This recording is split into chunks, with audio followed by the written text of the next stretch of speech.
নমস্কাৰ Assam north east news লাইভৰ সমূহ দৰ্শকসকলক স্বাগতম জনাই ষ্টুডিঅ'ত মই অৰূপকান্তি শৰ্মা আৰু লৈ আহিছোঁ এটা ডাঙৰ খবৰ লৈ আহিছোঁ। এবাৰ হোজাইৰ কিছু খবৰ আহি পৰিছে ইতিমধ্যে।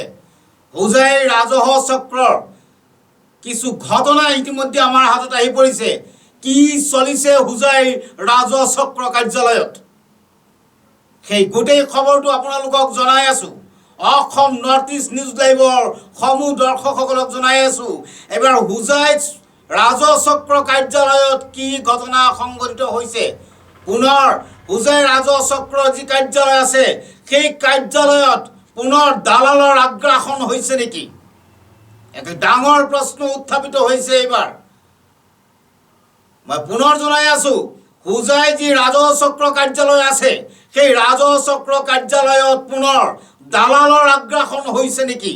এই মুহূৰ্তত হোজাইৰ পৰা কিছু ভয়ংকৰ খবৰ আহিছে, আপোনালোকক জনাই আছোঁ সেই খবৰটো।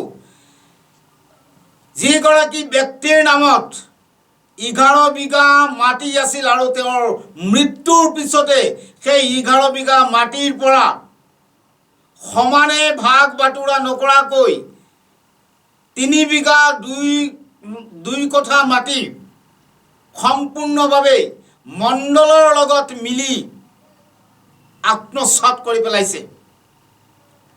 এই খবৰটো হোজাই মই পুনৰ জনাই আছোঁ। সেই মালিকজন হৈছে যিগৰাকী 11 বিঘা মাটিৰ যিগৰাকী মালিক আছে সেই মালিকগৰাকীৰ নাম হৈছে আব্দুল হান্নান। আৰু আব্দুল হান্নানৰ ঘৰত সংঘটিত হৈছে এই ঘটনা।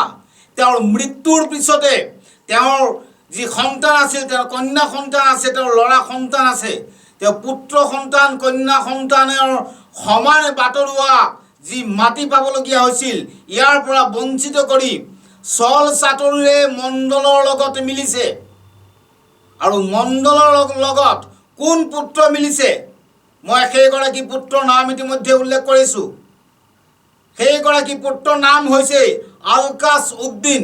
আপোনালোকক জনাই লৈছোঁ সেই মানুহজনৰ নাম মই পুনৰ আপোনালোকক কৈছোঁ যে আলকাছ উদ্দিন নামৰ যিগৰাকী পুত্ৰ আছিল সেই পুত্ৰগৰাকীয়ে তেওঁৰ যি কনিষ্ঠ ভাতৃসকল আছিল আৰু তেওঁৰ ভগ্নীসকল আছিল তেওঁলোকক সেই মাটিৰ কোনো অধিকাৰ নিদি তেওঁলোকৰ পৰা চল চাতুৰিৰে 3 বিঘা 2 কঠা মাটি নিজৰ নামত নামজাৰি কৰিছে। একে ভয়ংকৰ ঘটনা সংঘটিত হৈছিল। দৰ্শকসকল আপোনালোকে নিশ্চয় জানে, কিছুদিন পূৰ্বে হোজাই ৰাজহ চক্ৰত যি দালালৰ ধপ্তপনি হৈছিলে আৰু তাৰ পিছতে বহু দালাল কিন্তু জেললৈ যাবলগীয়া হৈছিল, আৰক্ষীয়ে কৰায়ত্ব কৰিছিল। কিন্তু এইবাৰ পুনৰ দেখা গৈছে যে হোজাইৰ যি ৰাজহ চক্ৰ কাৰ্যালয় আছে, এবাৰ হোজাই ৰাজহ চক্ৰ কাৰ্যালয়ত পুনৰ দেখা গৈছে এবাৰ দালালৰ আগ্ৰাসন। এইসকল দালালক আৰক্ষীয়ে কৰায়ত্ব কৰিব পাৰিবনে নাই? যিহেতু যি সময়তে ৰাজ্যৰ মুখ্যমন্ত্ৰী হিমন্ত বিশ্ব শৰ্মাই কৈছিলে যে অসমখন সম্পূৰ্ণৰূপে দালাল মুক্ত কৰি পেলাব, আৰু তেনে সময়ত এইবাৰ হোজাই ৰাজহ চক্ৰত দেখা গৈছে পুনৰ দালালৰ আগ্ৰাসন। এগৰাকী মণ্ডলৰ নাম উল্লেখ কৰিছে, এগৰাকী মণ্ডলৰ নাম ইতিমধ্যে উল্লেখ কৰিছে।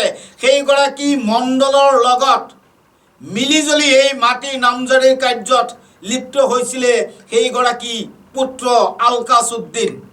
সেই আলকাছ উদ্দিনে এগৰাকী মণ্ডলৰ লগত এনেধৰণে লিপ্ত হৈছে আৰু লিপ্ত হোৱাৰ পিছত সেই মণ্ডলগৰাকীয়ে তেওঁৰ নামত নামজাৰি কৰাই দিবলৈ সক্ষম হৈছে। এই কথা আমাৰ নহয়, এই কথা ভুক্তভোগীৰ এগৰাকী মহিলা আছে, সেই মহিলাৰ ভাষ্য আছে আমাৰ হাতত। ইতিমধ্যে সেই ভাষ্য আপোনালোকক শুনাই ল'ম, কিন্তু পোনপ্ৰথমে আপোনালোকক জনাই ল'ব বিচাৰিছোঁ, হোজাইত পুনৰ মাটিৰ দালাল যি চক্ৰ সক্ৰিয় হৈ উঠিছে নেকি? আৰক্ষী প্ৰশাসনৰ চকুত ধূলি দিব বিচাৰিছে নেকি এইসকলে? যিহেতু দেখা গৈছে যিগৰাকী মণ্ডল, এবাৰ মণ্ডলৰ নাম উল্লেখ কৰিছে, এবাৰ মণ্ডলে সেইগৰাকী ব্যক্তিৰ লগত মিলি উচিত তদন্ত নকৰাকৈ কেনেদৰে নামজাৰি কৰিব পাৰিছে এই প্ৰশ্ন উত্থাপিত কৰিছে এইগৰাকী ভুক্তভোগী। সেই ভুক্তভোগীসকলৰ ইতিমধ্যে মন্তব্য আহি পৰিছে আমাৰ হাতত। জনাই আছোঁ অসম নৰ্থ ইষ্ট নিউজ লাইভৰ সমূহ দৰ্শকসকলক। এই হোজাইৰ পৰা যি খবৰ আহিছে, হোজাই ৰাজহ চক্ৰত এবাৰ পুনৰ চলিছে দালালৰ চক্ৰান্ত। এবাৰ দালালৰ ৰঙা চকু পৰিছে নেকি হোজাই ৰাজহুৱা যি ৰাজচক্ৰ কাৰ্যালয়খন আছিলে সেই ৰাজচক্ৰ কাৰ্যালয়ত। এবাৰ আৰক্ষীৰ চকুত ধূলা দি এনেধৰণৰ কাৰ্য সম্পাদিত ৰূপে কৰিবলৈ কোনে দিছে সাহস? এক ডাঙৰ প্ৰশ্ন উত্থাপিত হৈছে ইতিমধ্যে। হোজাইৰ পৰা আহিছে সেই খবৰটো, হোজাই ৰাজহ চক্ৰৰ যি কাৰ্যালয় আছে আৰু হোজাই ৰাজহ চক্ৰ কাৰ্যালয়ত চলিছে এনেধৰণৰ এক ভয়াৱহ দুৰ্নীতিমূলক ঘটনা। আৰু এই দুৰ্নীতিৰ লগত লিপ্ত কোন কোন আছে, কোন কোন জড়িত আছে, কাৰ সাহায্যত এনেকৈ দুৰ্নীতিমূলক কাম কাজ কৰিবলৈ সক্ষম হৈছে এইগৰাকী আলকাছ উদ্দিনৰ লগতে মণ্ডলগৰাকী। কোনে তেওঁলোকক ছত্ৰ ধৰিছে, কোনে তেওঁলোকক আশীৰ্বাদ কৰিছে এনে দুৰ্নীতিমূলক কাম কাজ কৰিবলৈ? এগৰাকী মহিলাই ইতিমধ্যে উল্লেখ কৰিছে যে কোনো ছিগনেচাৰ, কোনো চহী সাক্ষৰ নোহোৱাকৈ এজন মণ্ডলে কিদৰে মাটি নামজাৰি কৰিব পাৰে। গতিকে এই বিষয়লৈ হোজাই ৰাজহ চক্ৰত ইতিমধ্যে যি মহিলাগৰাকীয়ে উল্লেখ কৰিছে, তেওঁ হোজাই আৰক্ষীক এই বিষয়ে অৱগত কৰাইছিলে। হোজাই আৰক্ষী অধীক্ষককো এই বিষয়ে অৱগত কৰাইছিলে, কিন্তু তাৰ বিষয়ে কিন্তু আজিলৈকে তেওঁ বৰ জৰ্জৰিত হৈ থকাৰ কথা তেওঁ উল্লেখ কৰিছে। আৰু এই ঘটনা আজি নহয়, বিগত 25 বছৰৰ পৰা এইগৰাকী পৰিয়ালৰ লগত এনেদৰে নিৰ্যাতন কৰি অহাৰ কথা উল্লেখ কৰিছে আৰু বিভিন্ন কথা উল্লেখ কৰিছে। জনাই আছোঁ সেই খবৰটো, অসম নৰ্থ ইষ্ট নিউজ লাইভৰ সমূহ দৰ্শকসকলক এই খবৰটো জনাই আছোঁ। আপোনালোকেও যদি ক'ৰবাত মাটি কিনা বা বেচাৰ যদি উদ্দেশ্য লৈছে, তেতিয়াহ'লে আপোনালোকে সেই দালাল চক্ৰান্তৰ পৰা আপোনালোকে সাৰি থাকিব, আপোনালোকে সাৱধান হৈ থাকিব। নহ'লে এই পৰিয়াল, ভুক্তভোগী পৰিয়ালৰ দৰে হয়তো আপোনালোকেও ভুক্তভোগী হ'ব লাগিব। এতিয়া সেই মন্তব্য আছে আমাৰ হাতত, এই মন্তব্য আপোনালোকক শুনাই লৈছোঁ। উদ্দিন, মোৰ ঘৰ ইছলামনগৰ। আব্দুল মন্নান মোৰ বাপ হয়, আৰু মোৰ বাই ককাই আছে 6টা 8টা আছে, 2টা বনীন আছে, 6টা বাই আছোঁ। আৰু মোৰ বালি মাটি আছে 11 বিঘা, বালি বন্ধে 11 বিঘা মাটি আছে। আৰু মই বালিটো অলপ দিন আগতে বাটোৱাৰা কৰিছোঁ, কিমানকৈ পৰিছে, আৰু বন্ধ ৰৈছে 3.5 বিঘা মাটি। আৰু মোৰ ডাঙৰ ককাই এটা আছে, সিহঁতে মোৰ গোটেই পৰিয়ালৰ নামটো কাটি লৈছে। সিহঁতে মণ্ডলৰ গাবুলাৰ ওচৰত গৈ কিবা এটা কাগজ জালচাৰি বনাইছে, বনাই পেলাই মণ্ডলৰ ওচৰত গৈছে। সেই গোটেইখিনি মানুহ মিলি মোৰ গোটেই পৰিয়ালৰ নামটো কাটি লৈছে। মই তাত কমপ্লেইন কৰিছোঁ, চাৰ্কুল অফিচত মই কমপ্লেইন কৰিছোঁ। এতিয়া মোৰ নোটিছো আহিছে, মই কালি যাম। মোৰ নামটো গোটাবলৈ সোমাব লাগে। আৰু মই হোজাই ডিচি ছাৰকো অনুৰোধ কৰিছোঁ আৰু SP ছাৰকো অনুৰোধ কৰিছোঁ, এইটো সোনকালে মোক তদন্ত কৰি মোক ন্যায় লাগে। মই গাঁৱৰ মানুহক অৱগতভাৱে বিচাৰ কৰিছিলোঁ। সিদিনা কালি 4টা বজাত সিহঁতে মুৰব্বীক মাৰিছে। সিহঁতৰ বাপেকক ইন্দাদুল্লাহ তাৰ বাহৰ মেল বহিছিলে। মই ৰাইজত বিচাৰ দিছিলোঁ, সি বিচাৰ পাতিছে। মই বিচাৰত গৈছিলোঁ মাটিটোৰ নাম সোমাবলৈ। পিছত সি ৰাইজৰ ওচৰত আলকাছ উদ্দিনৰ ল'ৰা এটা ইন্দাদুল্লাহ, সি বাপেকক মাৰিছে। পিছত মোৰ ৰাইজক মাৰিছে, ৰাজিয়ে বাচাইয়া দিছে। পিছত মই ইয়াতে কাজিয়া লাগি গ'ল। পিছত মই হোজাই DC অফিচত গৈছিলোঁ, থানাত গৈছিলোঁ, কাগজ মই FIR লিখিছোঁ। এতিয়া হোজাই থানাই DC ছাৰে অতি সোনকালে এইটো তদন্ত কৰি মোৰ গাঁৱত আহি ইনকুৱাৰী কৰক যে মোৰ মাটি নে নাই, সেইটো অতি সোনকালে তদন্ত কৰি মোক ন্যায় লাগে। এটা কথা সুধিবলগীয়া আছে যে আমাৰ মাটিখিনি আমাৰ দাদাই কৰ্তন কৰিছে। কৰ্তন কৰাৰ বহুত প্ৰচেচিং আছে। প্ৰচেচিঙৰ ভিতৰত এটা হৈছে চিগনেচাৰ কেইটা মণ্ডল ছাৰে কেনেকৈ বিনা ভেৰিফিকেশ্যনত এপ্ৰুভ কৰিব পাৰিলে? কৰ্তন হৈ গ'ল অলৰেডি, তাৰমানে আবেদন কৰাৰ পিছতো ভেৰিফিকেশ্যন হ'ব লাগে, ফিল্ড ভিজিট হ'ব লাগে।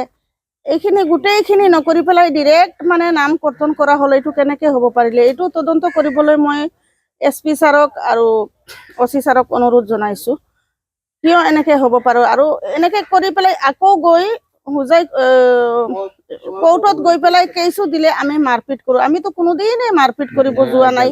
তেখেতসকল আহে, তেখেতসকল আমাৰ ঘৰে ঘৰে আহে। আপুনি সুধিব পাৰে, মইতো অকলে নহয়, মোৰ লগত আৰু 4জনী আমাৰ জাল আছে। সুধিব পাৰে যে কাক কোনোদিন আক্ৰমণ কৰিব আহিছে নে নাই। মোক আহিছে, মোক মাৰিবলৈ আহিছে, মোৰ বাচ্চা কেইটাক মাৰিবলৈ ধমকি দিছে, মোৰ কাফন বনাই ৰাখিবলৈ ধমকি দিছে, মোৰ দেওৰৰ ল'ৰাক মাৰিবলৈ ধমকি দিছে। এতিয়া কি কৰিম, আকৌ উল্টা আমাক কেইছো দি দিলে, কোৰ্ট কেছ দিছে যে আমি বোলে এই যিখিনি কাম এইখিনি আমি কৰো।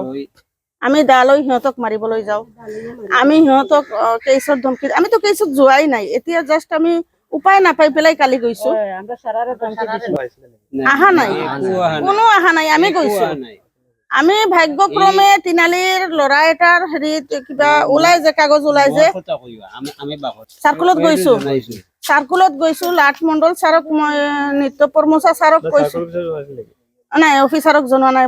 মানে মণ্ডলে মোক ডিৰেক্ট মাতি দিছে, মোৰ বেয়া লাগিছে আৰু কৈছো তাৰ যদি কিবা আমাৰ চিধা চিধি হৈ যাক এনেকে ভাবিছো। আৰু এনে গম পাইছো এইটো মণ্ডলৰ ভুল আছে, কিন্তু যদি সি চিধা চিধি কৰি দিয়ক। আৰু এতিয়া যদি আইনৰ আওতাত পৰে সেইটোতো আমাৰ দুখ নাই নহয়, ভুলটো কৰিছে এইটো খাটাং। মোৰ বাপেক হ'ল আব্দুল মন্নান। এই যিবিলাক ইয়াত কোৱা হৈছে গোটেই সত্য। আৰু এইবিলাকে 20-30 বছৰৰ পৰা মানে আমালোকক চাই আছে আৰু নামো মাটিৰ পৰা কৰ্তন কৰি দিছে। এইটো কথা হওক। আৰু ৰাইজৰ ওচৰত আমালোকে কোনো উপায় নাপায় ৰাইজক ধৰিছো। সিহঁতেও ক'লে এদিন দাংগা কৰি সিহঁতে ৰাইজৰ ওচৰৰ পৰা মাইদাংগা এইপিনে ওলাই গৈছে। গতিকে মুখ্যমন্ত্ৰী ছাৰৰ ওচৰত মই সকলোৰ পৰা অনুৰোধ জনালো যে আমালোকৰ নামটো এই মাটিৰ পাট্টাত উঠিব লাগে। এইটোৰ এটা বিচাৰ আপোনালোকৰ ওপৰত ৰাখিছো। আৰু গোটেই এই ঘটনাটো সত্য, সদায় গোটেই ৰাইজে জানে। এইবিলাক দীৰ্ঘদিনৰ পৰা এইবিলাকে আমালোকক চাই আছে। আমালোকে হক মানুহ পোৱা নাই। আৰু এই অন্যায়টো ময়ো বাল নেপাওঁ। আৰু গোটেই ৰাইজৰ কথা আমালোকে শুনি থাকোঁ। সিহঁতে নবহে, এই মাতটো কেতিয়াও নানে। মোৰ বাই মোৰ দেউতাৰ বড়ো ল'ৰা, মই ইমানদাৰত আমাৰ বড়ো হিচাপত মই মানি গণ্যতা কৰি আহিছোঁ। আৰু এতিয়া জাষ্ট মানে এইবিলাক কাটি লৈছে। ন্যায় কথাটো নুশুনে, দিমু এইবিলাক কৈ মানে আমালোকক এই কাজিয়াত মানে ওলাই দিছে আৰু নামটো পাট্টাৰ পৰা ওলাই দিছে। গতিকে আলকাছুদ্দিন আৰু গোটেই ল'ৰাবিলাকে এটা মাহত 3 মাহত এনেকৈ ঝগড়া কৰি থাকে। আমালোকে কেতিয়া কিমান দিন ৰাখিম মানে ৰাইজক এনেকুৱা কৰি থাকে। গতিকে এই ঘটনাটো সত্য। আপোনালোকৰ মুখ্যমন্ত্ৰীৰ ওচৰত, ছাৰৰ ওচৰত, আমালোকে গোটেই SPৰ ওচৰত আৰু ডিচিৰ ওচৰত মই প্ৰাৰ্থনা জনালোঁ যে আমালোকৰ এই পাট্টাটো ঠিক কৰি দিয়ক আৰু ন্যায়ত আমালোকে আছোঁ। মোৰ মাটি বাৰী আছিলে 1 বিঘা 20 কঠা। 1 বিঘা 20 কঠা পালোঁ। সিহঁতে মোৰ ডাঙৰ বাই চকুৰ, সিহঁতে মোৰ সম্পত্তি বাবাইতে সম্পত্তি নিদিয়ে। সিহঁতে জোৰ জবৰদস্তি কৰি থাকে। দা ডেগা লৈ ওলাই আহে। মোৰ ডাঙৰ বাইয়ে আমৰা বাপৰ নামৰ মাটিটো সিহঁতে কৰ্তন কৰি দিলে সিহঁতে। আৰু আমৰা ৰাইজ পাতিছিলোঁ ইয়াত বিচাৰত। সিহঁতে জোৰ জবৰদস্তি ডেগা ডুগা লৈ চব ওলাই আহে। কেতিয়াবা মোৰ গড়ো ভাঙি দিলে সিহঁতে। এই আমানুল্লাহ এইটো গড় ভাঙিলে, চব কলা গাছ এইবিলাক কাটি দিলে। হুজাই SP ছাৰক ক'লোঁ, মই অনুৰোধ কৰিছিলোঁ মোক সোনকালে এইটো ন্যায় আৰু তদন্ত কৰি বেলেগ মানুহ ওলাই দিয়ক। কমান্ডো মানে কিমান মানুহ আছে এইবিলাক জালচাৰীত, সব মানুহ গোটেইকেইটা ওলাই দিয়ক।